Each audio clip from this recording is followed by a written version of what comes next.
Con grande dispiacere stiamo lasciando Palermo, ma ci torniamo tra qualche giorno, diciamo alla fine di questo strano viaggio. Perché vi sto portando alla scoperta dei posti più belli della Sicilia, partendo dal più conosciuto e finendo con il mio preferito.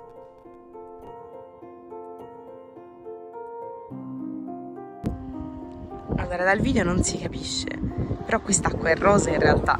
Dai, qui si vede che è rosa. Comunque non è magia e non è neanche una cosa assurda, è un'alga che vive nelle acque molto salate e quindi a volte il colore dell'acqua diventa rossastro, rosastro. Cioè in realtà si vede tantissimo dal vivo, non so se rende l'idea nel video. È comunque uno specchio d'acqua bellissimo, c'è un sacco di pace e di sale. Mi dispiace tantissimo che non possiate sentire quanto è particolare l'odore che c'è in questo posto. Cioè, da un lato si sente fortissimo il mare, la salsedine che frizza quasi nel naso, no? E dall'altra invece la terra, direi, i minerali, l'umidità. È bellissimo scoprire un odore nuovo.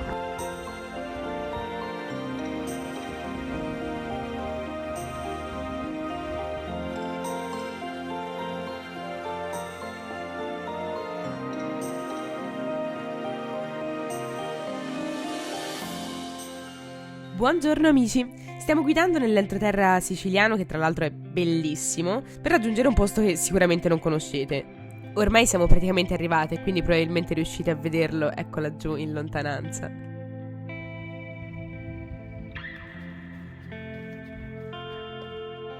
Per chi non lo sapesse, io nella vita mi innamoro. Mi innamoro di un sacco di cose, soprattutto di quelle strane, come questo posto, che si chiama il Cretto di Burri.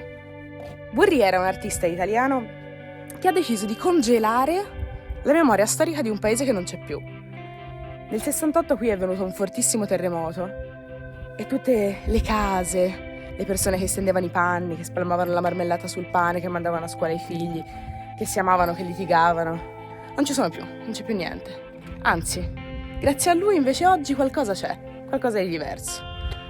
Il potere di trasformare qualcosa di brutto in qualcosa di bello.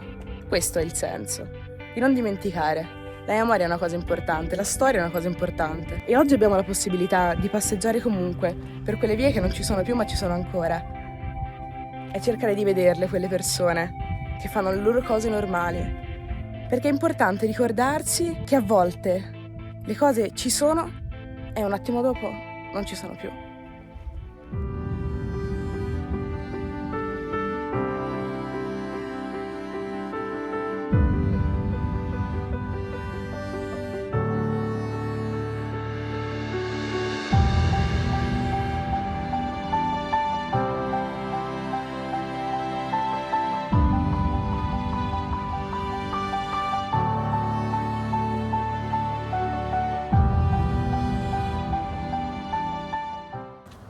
Tra l'altro venendo via dal Cretto, mentre insomma stiamo andando verso un altro posto che però per adesso non vi spoilerò, no, ci siamo imbattute in questa cosa veramente strana, bella.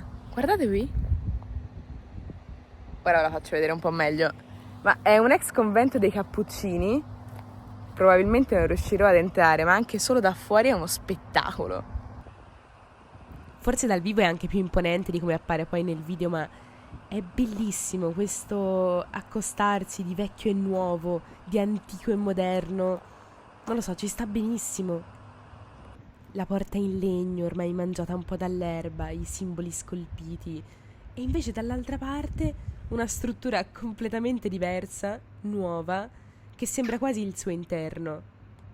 Questo posto assomiglia un po' alle persone, no? Che magari appaiono in un modo, ma dentro invece sono in tutt'altro. Non so come dirlo quanto mi innamora questa Sicilia, ma bellissima, bellissima, a saperlo.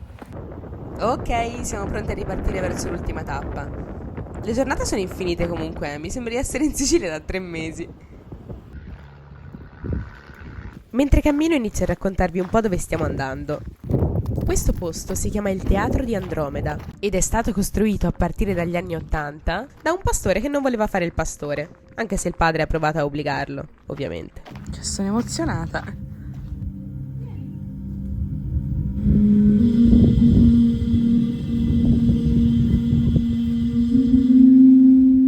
Dio, perché ha scelto proprio questo posto? Perché era il posto in cui amavano fermarsi le sue pecore. A volte si mettevano lì, a guardare l'orizzonte, come chi sta guardando uno spettacolo.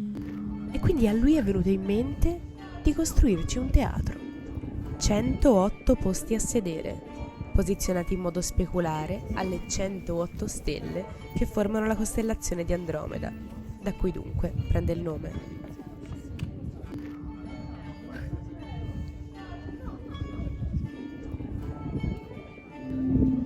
In questo posto meraviglioso ho conosciuto Erika, una ragazza che qui c'è nata. Allora, il teatro fa parte della mia, diciamo, infanzia. Io sono nata e cresciuta qua a Santo Stefano, Quisquina. Non solo, qui vicino avevo pure una campagna dove venivamo da piccoli, quindi io passavo sempre da qua, sempre. Quindi venire a lavorare qua è un orgoglio. Il teatro di per sé è stato fatto da un pastore. Il paese Santo Stefano è la città del formaggio. Quindi noi siamo molto affezionati a questo teatro, fatto da una persona che ha deciso di lasciare quello che voleva suo padre facesse per lui e di lasciare al mondo un'impronta. E il significato dell'essere umano è questo, voler lasciare qualcosa ai posteri, e lui ci è riuscito in pieno e noi siamo fieri.